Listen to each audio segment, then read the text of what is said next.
तो 1 आएगा या 2 आएगा या 3 आएगा या 0 आएगा। क्लियर सी बात है, सब लोग को पता है ना। और अगर शेष 0 आता है तो आप कहते हैं कि वह वर्ष 4 से पूरा पूरा कट गया, यानी कि वह वर्ष कौन वर्ष है, तो कह देते हैं लीप ईयर का वर्ष है, लीप ईयर का वर्ष है। नहीं, लेकिन शताब्दी वर्ष आता है तो उसमें 400 से भाग देकर देखते हैं कि वो 400 से पूरा पूरा कटता है या नहीं। 400 से पूरा पूरा कटता है तब उसको कहते हैं लीप ईयर। क्लियर है। शताब्दी के केस में, ऐसे जनरल केस में क्या करते हैं, 4 से भागा देकर देखते हैं, वो पूरा पूरा कट जाता है तो लीप ईयर कहलाता है। नहीं कटता है तो या तो 1 से बचता है या 2 बचता है या 3 बचता है। तो ध्यान रहे यहां पे, है ना, कि अगर शेष 2 या 3 बच रहा है, शेष 2 या 3 बच रहा है तो यह वर्ष आपका 11 वर्ष बाद रिपीट होता है। 11 वर्ष बाद पुनः रिपीट करेगा, पुनः हूबहू, है ना, सारा डेट सारा दिन समान होगा। 11 वर्ष बाद, कब, जब शेष 2 या 3 बचेगा। लेकिन जब शेष 1 बचता है, ध्यान रहे, जब शेष 1 बचता है तो वह वर्ष या तो 6 वर्ष बाद रिपीट करेगा या फिर 12 वर्ष बाद रिपीट करेगा, 12 वर्ष बाद रिपीट करेगा। ठीक है, ये ऐसे अक्सर हाँ ये 6 वर्ष बाद ही रिपीट करता है, लेकिन 12 वर्ष बाद भी रिपीट करता है। कब करता है ये ध्यान देने वाली बात है, जिसको आगे एग्जाम्पल देकर हम समझा देंगे, है ना। जब आप शेष जोड़ रहे होते हैं और शताब्दी चेंज कर जाती है, शताब्दी चेंज कर जाती है, यानी कि 1900 में था, शेष जोड़ने के बाद 2000 आ गया, है ना, या 2000 में था, शेष ऐड करने के बाद 2100 आ गया। यानी शताब्दी जब चेंज हो जाता है और वह शताब्दी लीप ईयर का वर्ष ना होता है, लीप ईयर का वर्ष ना होता है, तो वैसा स्थिति में वह वर्ष 12 वर्ष बाद रिपीट होगा। हम बताएंगे, अभी आप कंफ्यूज मत होइए, आगे हम समझाएंगे बारीकी से इसको।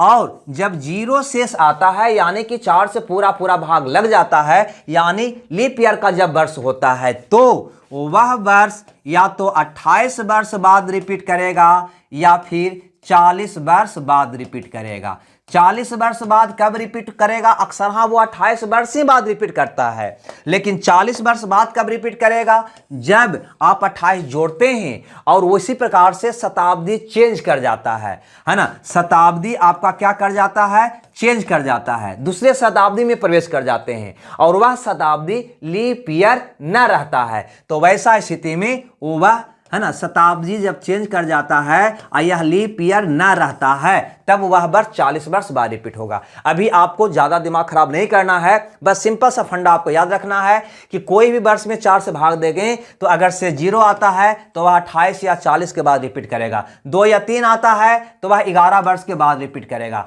अगर शेष 1 आता है तो वह 6 या 12 वर्ष के बाद रिपीट करेगा। चलो इसको समझाते हैं एग्जाम्पल के द्वारा, आपको 100% क्लियर हो जाएगा। यहां पे गौर से देखिए, यहां पे एक वर्ष दे रखा है 1985, आपसे पूछा है कि ये दोबारा कब रिपीट होगा, तो क्या करेंगे, यहां पे अंतिम 2 अंक में, यानी कि इस वर्ष में 4 से भाग देने का मतलब ये हुआ कि अंतिम 2 अंक में भागा देंगे तो वही शेष आएगा जो पूरा में देने पे आएगा। अतः हम अंतिम 2 अंक में ही सिर्फ 4 से हम भागा देकर शेष निकालेंगे। 21 4 84, आपका शेष कितना आया भैया, तो कहेंगे 4। जब शेष कितना आया भैया, तो कहेंगे 1। मैंने बताया कि जब शेष 1 आता है तो वह वर्ष 6 वर्ष बाद या 12 वर्ष बाद रिपीट होगा, ये दिमाग में रखना है आपको। ठीक है, अक्सर हाँ तो 6 वर्ष बाद ही रिपीट होगा। अतः शेष 1 आवे तुरंत 6 इसको में जोड़िए, कितना आ जाएगा, 91, 1991। अब सही है या गलत ध्यान से समझिएगा।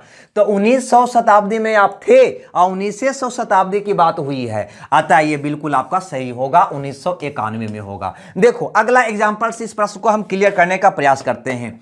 ये कहता है 2097 का वर्ष कब रिपीट होगा, तो यहां पे 97 में आप 4 से भागा देंगे, 4 दूना 8, 1 7, 4 4 16, यहां पर भी शेष आपका क्या आ गया, तो कहेंगे शेष 1 आ गया। जो ही शेष 1 आ गया तो आप क्या कहिएगा कि भैया यह वर्ष या तो 6 वर्ष बाद या 12 वर्ष बाद रिपीट होगा। एक शेष आवे तो 6 या 12 वर्ष बाद रिपीट होता है, तुरंत इसमें 6 ऐड करिए, पहले 6 ही ऐड आपको करना है। ठीक है, 6 ऐड करेंगे तो 713 के 3 बाकी 1, 10 के शून्य बाकी है, कितना आ गया 2103।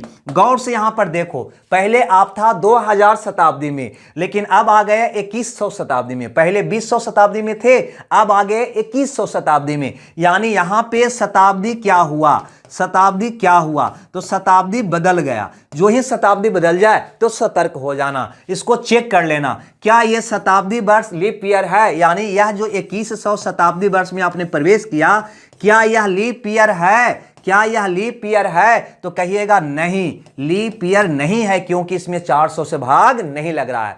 शताब्दी वर्ष को चेक करने का तरीका लीप ईयर है या नहीं, तो 400 से भाग देते हैं। किससे भागा देते हैं भैया? 400 से भाग देकर चेक किया जाता है शताब्दी वर्ष को कि लीप ईयर है या नहीं। तो इसमें 400 से भाग नहीं लग रहा है, यानी कि ये लीप ईयर नहीं है। अतः ये मेरा आंसर क्या होगा? गलत होगा। तब सही उत्तर क्या होगा?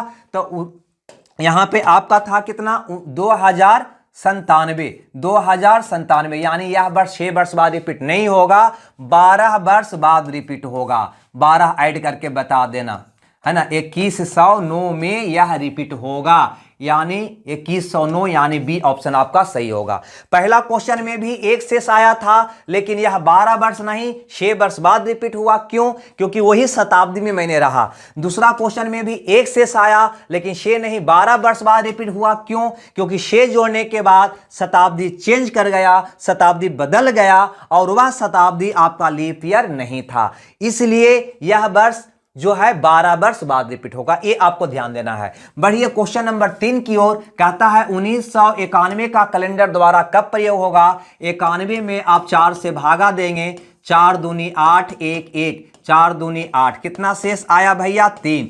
आपने को बताया कि अगर शेष 3 आए तो कोई झंझट नहीं है, शेष 2 या 3 बचता है। शेष 2 या 3 दोनों स्थिति में वह वर्ष 11 वर्ष बाद रिपीट होता है, यानी सीधा सीधी इसमें 11 जोड़ दीजिए, 3 बचेगा तो वह वर्ष 11 वर्ष बाद रिपीट करता है। नहीं, 2 या 3 की स्थिति में 11 वर्ष बाद, यहां पे 11 ऐड करिएगा, ये हो जाएगा 2022। आपका सही उत्तर होगा 2022, यानी डी ऑप्शन आपका सही हो जाएगा। ठीक है, अब बात करते हैं कि अगर लीप ईयर की बात होगा, जैसे 2024 का कैलेंडर कब रिपीट होगा, तो यहां पे 24 में हम 4 से भागा देते हैं, तो 6 4 24, यानी शेष 0 आ गया, जो हमको बता रहा है कि यह कैलेंडर जो है लीप ईयर का है। लीप ईयर का है, नहीं पूरा पूरा कट गया मतलब लीप ईयर का है। तो लीप ईयर का हो या शेष 0 आए, कुछ भी कर सकते हो, है ना। यहां पे शेष आपको क्या नजर आया? 0।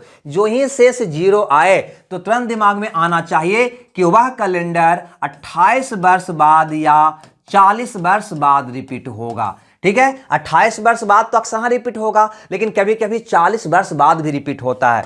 40 वर्ष बाद रिपीट कब होता है? जब शताब्दी बदलती है, जब शताब्दी चेंज होती है, और वह लीप ईयर नहीं रहता है, और वह लीप ईयर नहीं रहता है, तो 40 वर्ष बाद रिपीट होता है। देखो कैसे, तो सबसे पहले तो इसको में हम 12 ऐड करेंगे, है ना, सॉरी 28 ना भैया, 28 क्या करेंगे? ऐड करेंगे, क्योंकि शेष 0 आया था, यानी लीप ईयर का कैलेंडर था, अतः यह 28 बाद रिपीट करेगा, 28 वर्ष बाद रिपीट करेगा। 28 ऐड करिए, 8 4 12 के 2 बाकी 1, 5 0 2। यहां पे जरूर देखिए कि आपने इसमें 28 जब ऐड किया तब 2052 आया, पहले भी था 2024, यानी दोनों का शताब्दी सेम ही रहा। ये 2000 शताब्दी था, ये भी 2000 शताब्दी ही है, अतः आपका उत्तर 2052 सही होगा। क्लियर है? आगे बढ़ते हैं। अगला क्वेश्चन यहां पर देखिएगा, कहता है 1672 का कैलेंडर कब रिपीट करेगा? तो भैया 72 में अगर आप 4 से भागा देंगे, 72 में अगर आप 4 से भागा देंगे तो कहेंगे 1872, ये शेष यहाँ पे 0 आएगा। जो ही शेष आपका 0 आ गया, शेष 0 आ गया, यानी यह कैलेंडर क्या हो गया भैया? तो कहेंगे लीप ईयर का हो गया। यानी ऐसे भी 28 वर्ष बाद, 28 वर्ष बाद या 40 वर्ष बाद यह रिपीट होगा। लीप ईयर का कैलेंडर 28 या 40 वर्ष बाद रिपीट होता है। तुरंत इसमें 28 आप जोड़ेंगे, 28 जोड़ेंगे तो 8 2 10 पर अगर शताब्दी चेंज कर जाए, वह शताब्दी लीप ईयर ना हो, है ना। ये दो स्थिति यहां पे लिखे, 28 वर्ष या 40 वर्ष। तो 40 वर्ष में कब रिपीट करेगा? तो 28 जोड़ने पर शताब्दी चेंज कर जाता हो और वह शताब्दी लीप ईयर ना हो। क्लियर है, बात आ गया समझ में। ऐसे यह भी जान लीजिए कि लीप ईयर हमेशा लीप ईयर में ही रिपीट करेगा, नन लीप ईयर का वर्ष नन लीप ईयर का वर्ष नन लीप ईयर में ही चेंज करता है। क्लियर है दोस्त। तो बस यही छोटी सी वीडियो हम आपके बीच लाए थे, क्योंकि बहुत सारे कमेंट्स आ रहा था कि सर 2024 का कैलेंडर कब रिपीट होगा, है ना, इस प्रकार से कमेंट्स बॉक्स में, है ना, वो कमेंट्स कर रहे थे। अतः मैंने सोचा कि एक वीडियो ही क्यों ना बना दिया जाए, मैंने आपके लिए वीडियो बना दिया। ठीक है दोस्त, बढ़िया लगा है तो लाइक शेयर कॉमेंट जरूर करिएगा, और नए हैं तो चैनल को सब्सक्राइब जरूर कर लीजिएगा। हमें दीजिए विदा। Okay, bye bye.